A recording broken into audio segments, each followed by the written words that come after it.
Friday है और जैसा हमने पिछली बार पाम संडे का वीडियो बनाया था और कई इन्फॉर्मेशन को दिया था, वैसे ही कुछ छोटी छोटी इन्फॉर्मेशन को हम आज भी शेयर करेंगे। गुड फ्राइडे आज सबके लिए छुट्टी का दिन है, लेकिन हमारे लिए आज बेहद खुशी का दिन है, आनंद मनाने का पर्व है, क्योंकि गुड फ्राइडे के दिन ही यीशु मसीह कलवरी की क्रूस पर चढ़ाए गए थे। तो अब इसमें खुशी और आनंद की बात क्या है?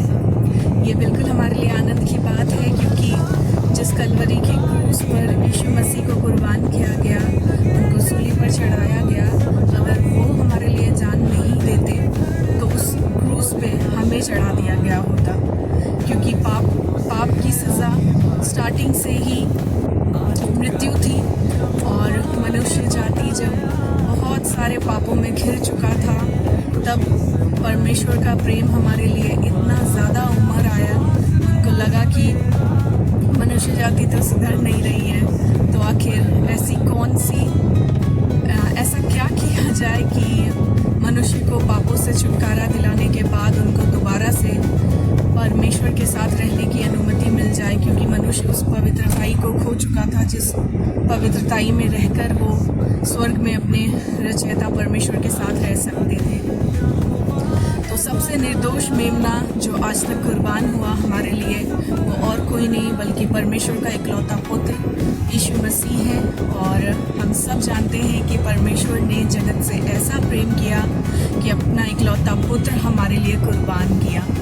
तो परमेश्वर की उस मोहब्बत के लिए, उस असीम प्यार के लिए हम उनका आज धन्यवाद करते हैं, क्योंकि उन्होंने हमारे लिए सचमुच वो कर दिखाया है जो और कोई नहीं कर सकता। परमेश्वर की इस कुर्बानी को आज हम याद करेंगे और हम उनको हृदय से धन्यवाद देंगे। हम चर्च की ओर जा रहे हैं और बहुत एक्साइटेड है इस आनंद के पर्व को मनाने के लिए। आप बिल्कुल भी शोकित ना हो, क्योंकि ये शोक मनाने का पर्व नहीं है, ये खुशी मनाने का, आनंद मनाने का पर्व है। आगे भी हम देखते हैं आज हम चर्च में क्या सीखते हैं और फिर बातों को हम आपके साथ ज़रूर शेयर करेंगे। आज का दिन यहोवा ने बनाया, हर पल गुड फ्राइडे यीशु मसीह के बलिदान और मानवता के प्रति परमेश्वर के प्रेम की गहराई को समझने का दिन है। जो भी लोग यीशु मसीह में विश्वास करते हैं और ये मानते हैं कि यीशु की मृत्यु मानवता के पापों के लिए एक बलिदान थी जो हमें उद्धार प्रदान करती है। गुड फ्राइडे ईस्टर रविवार से पहले आता है, जो यीशु के पुनरुत्थान का उत्सव है, जो आशा, नवजीवन और अनंत जीवन का प्रतीक है। जब शैतान ये सोच रहा था कि उसकी जीत हो गई, उसी वक्त यीशु मसीह ने उसके सर को, उसके फन को कलवरी की क्रूस पर अपनी जान देकर कुचल डाला। और ये हम सब के लिए एक जीत का पर्व है, क्योंकि वही अधिकार पिता परमेश्वर ने हमें उनका संतान और वारिस होने के नाते दे दिया है। और हमें भी वो अधिकार आज है कि हम भी शैतान के सर को, उसके फन को कुचल डालें, उसे नाश कर डालें। और जितना प्यार परमेश्वर ने हम सब से किया है, वैसा कोई किसी से कर ही नहीं सकता। क्योंकि हम कहते तो हैं कई बार कि हम जिनसे प्यार करते हैं हम उसके लिए जान दे सकते हैं, बट ये सिर्फ कहने की बात है। जान देने वाला सिर्फ एक ही व्यक्ति था दुनिया में, और उन्होंने सच में हमारे लिए ऑलरेडी अपनी जान को दिया और उन्होंने मृत्यु के ऊपर जय को पाया। तीसरे दिन जब वो जी उठे, ये बिल्कुल एक ऐसी अद्भुत बात थी जो कोई सोच भी नहीं सकता था। परंतु पुराने नियम में ही इन बातों की पहले से प्रोफेसी हो चुकी थी कि एक निर्दोष मेमना आएगा, एक मसीहा आएगा जो मानव जाति के लिए कुर्बान किया जाएगा। और उन सब प्रोफेसीज को यीशु मसीह ने सही समय पर पूरा किया। यीशु मसीह के सलीब पर चढ़ाए जाने के एक दिन पहले रात को उन्होंने अपने चेलों के साथ बैठकर भोजन किया, जिसे पास ओवर नाइट भी बोलते हैं। और उन्होंने कई सारी बातों को अपने 12 चेलों को बताया। उनके 12 चेलों में से जूडा एक था जिन्होंने उनको पकड़वाया और ये कितने आश्चर्य की बात है ना कि जो चेला उनके साथ उठता बैठता था यीशु मसीह के सेवा काल में, उनके सुसमाचार को सुनता था, यीशु मसीह के बेहद क्लोज था वो व्यक्ति, और उसी ने सिर्फ 30 चांदी के सिक्कों में उस मसीह को बेच दिया और उनको पकड़वा दिया।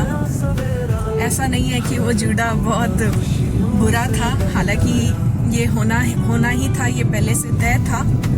पर यदि हम आज की डेट में अपने आप का आकलन करें तो हम में से हर एक व्यक्ति के अंदर एक जूड़ा है जो अपने कई ऐसे आचरण से अपने परमेश्वर को कहीं भी कभी भी बेच देता है। हो सकता है जूड़ा ने 30 सिक्कों के बदले उनको बेचा था, हम आज्ञाकारिता का उल्लंघन करके आज अपने परमेश्वर को बेच देते हैं और हम सोचते हैं कि वाह हम तो जूड़ा से बढ़कर हैं। जूड़ा ने उनको धोखा नहीं दिया था, सिर्फ हम में से कई लोग हैं जो उनको इस तरह से धोखा देते हैं और बार बार उन पापों के जरिए जूड़ा की तरह ही कार्य करते हैं। तो हम सबको गुड फ्राइडे के दिन अपने अंदर ये आकलन करने की ज़रूरत है कि हम ऐसा कौन सा कार्य करते हैं जो जूड़ा की तरह है और हमारे पिता को कहीं ना कहीं वो दुख पहुंचाता है।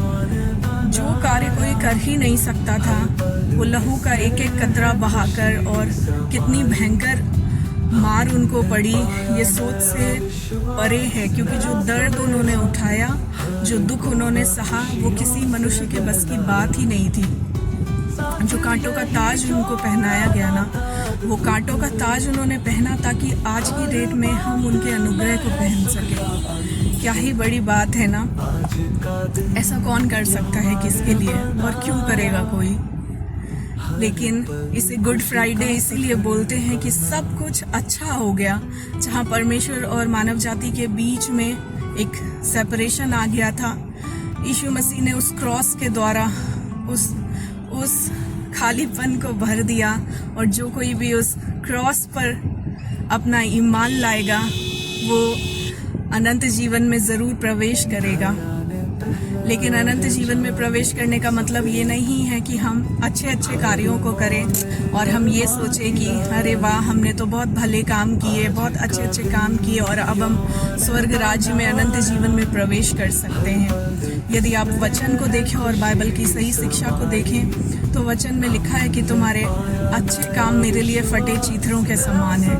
यदि हम आज्ञाकारिता में ना चले, यीशु मसीह को अपना उद्धारकर्ता ही ना माने, तो अनंत जीवन में प्रवेश करना मुश्किल है या शायद नहीं कर पाएंगे प्रवेश। परमेश्वर की आज्ञाकारिता में चलना कुर्बानी चढ़ाने से बढ़कर है, ऐसा पुराने नियम में वचन में लिखा है, और नए नियम में भी कई जगह पर आज्ञाकारिता के विषय में बहुत कुछ लिखा है। यदि आज हम मसीह की आज्ञाकारिता में चलते हैं तो हम अनंत जीवन में ज़रूर प्रवेश कर सकते हैं। पापों की क्षमा हमें ऑलरेडी मिल चुकी है, हमने आज़ादी को पाया है, और यीशु मसीह के लहू का एक एक कतरा हम जाया न जाने दे, एक भी कतरा हम जाया न जाने दे, क्योंकि वो लहू हमारे लिए बहाया गया, वो लहू मेरे लिए और आपके लिए बहाया गया। परमेश्वर मुझसे आप सबसे बहुत प्रेम करते हैं, और उस प्रेम में हम कैसे चलते हैं ये हमारी कॉलिंग है। परमेश्वर का पर्पस ही है कि हम उनके साथ अनंत जीवन में प्रवेश करें और दोबारा हम स्वर्ग के राज्य में, जो स्वर्ग उन्होंने हमारे लिए रखा है और वो चाहते हैं कि हम उनके साथ दोबारा से ड्वेल करें, उस स्थान में वापस जाने के लिए हमें उनकी आज्ञाकारिता में चलना ही होगा। और यीशु मसीह के इस पर्पस को, इस डिवाइन पर्पस को हमें फुलफिल करना ही होगा। इवान सो रहा है, रात को ये लेट सोया था तो सुबह उठ नहीं रहा था। हमने बस इसे वैसे ही नींद में उठा दिया और बहुत रो रहा था, आज रेडी भी नहीं हो रहा था। इसे बस हल्का सा टचअप कराया हमने और बस इसे लेकर आ गए हैं। आई होप सो ये चर्च में एंजॉय करेगा। जब अपने सभी मसीही भाई बहनों को देखता है तो इवान बहुत रिजॉइस करता है उनके साथ, और सर्विस को भी बहुत एंजॉय करता है। अभी जैसे ही कार रुकेगी इवान रुक जाएगा, अभी तो मज़े में सो रहा है। तो हम लोग पहुंच गए हैं चर्च और अभी कुछ प्रिपरेशन अभी भी चल रही है।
तो फाइनली अब हम लोग वापस जा रहे हैं और चर्च का एक्ट हमें बहुत अच्छा लगा और ये एक नया एक्सपीरियंस था हम लोगों के लिए।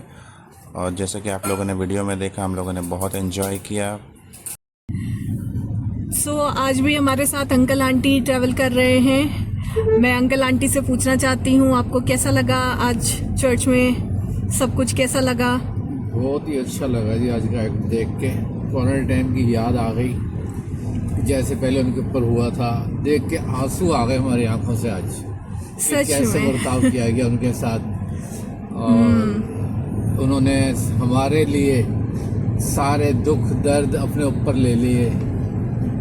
जी जी जी जी, सच में आंसू रुक ही नहीं रहे थे उस एक्ट को देख करके। सच में ऐसे जैसे कभी सामने हुआ, सामने देखने लाइव देख कैसे लग रहा था वो देख के। हाँ, जबकि ये छोटा सा एक्ट था, जब ये असलियत में ये घटना हो रही होगी तो कैसा लग रहा होगा, देखा भी जाएगा उसमें। हाँ एट में ऐसे लगा तो उस टाइम बीती होगी, तब कैसा लगा उस सब लोगों को।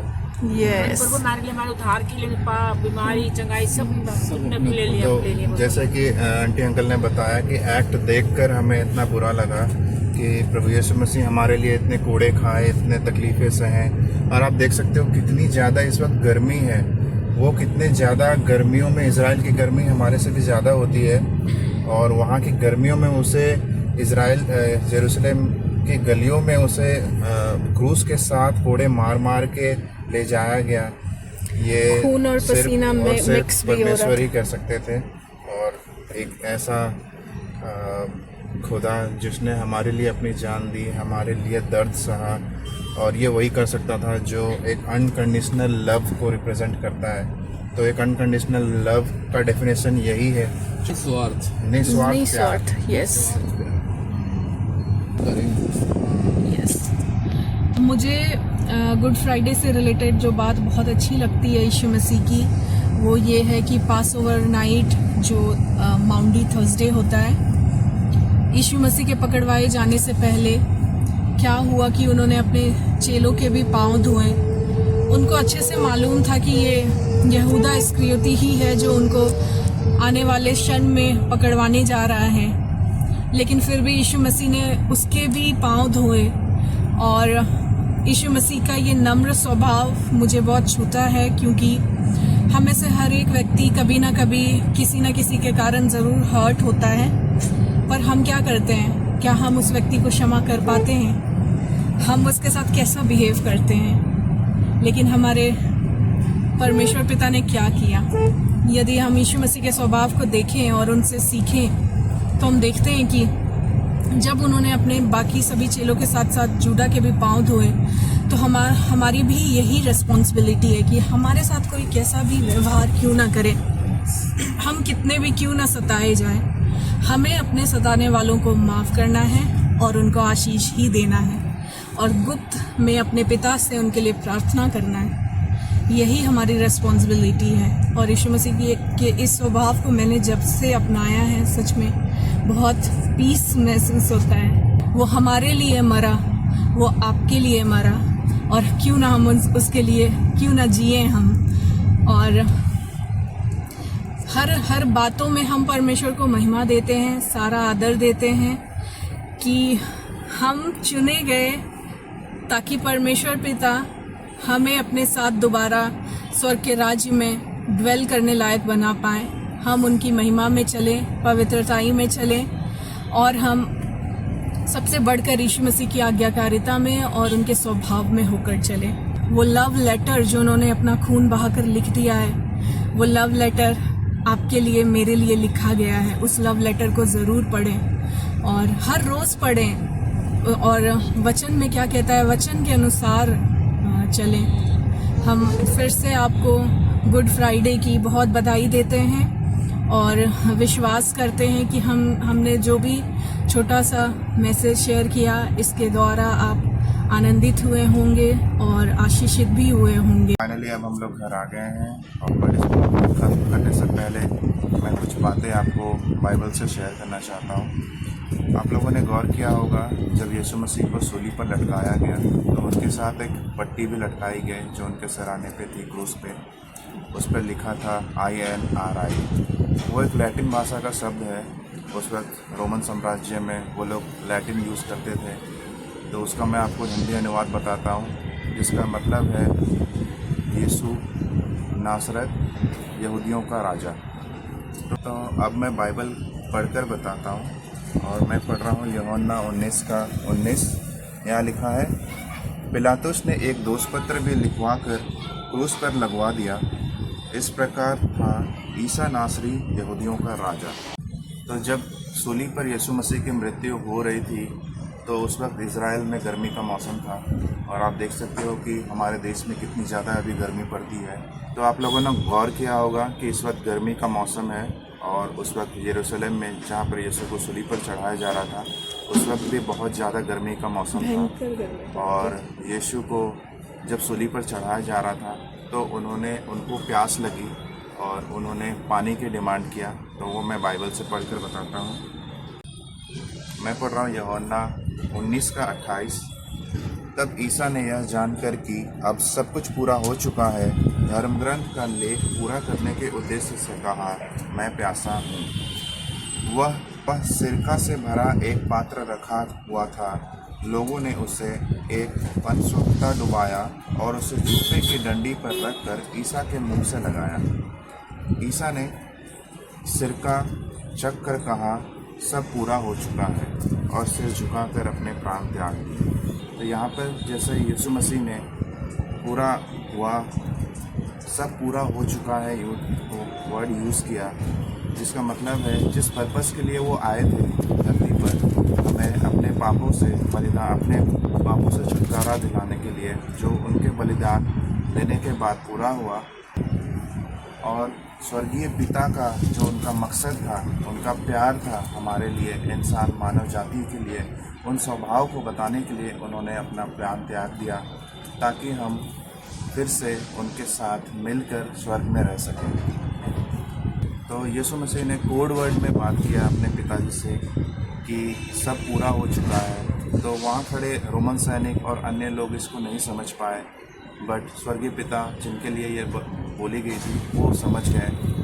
तो इसलिए हम गुड फ्राइडे को शोक नहीं बल्कि आनंद मनाने का त्यौहार मानते हैं, और मिलते हैं आपको ईस्टर रविवार को। Bye bye. आज का दिन यहोवा ने बनाया, हर पल इस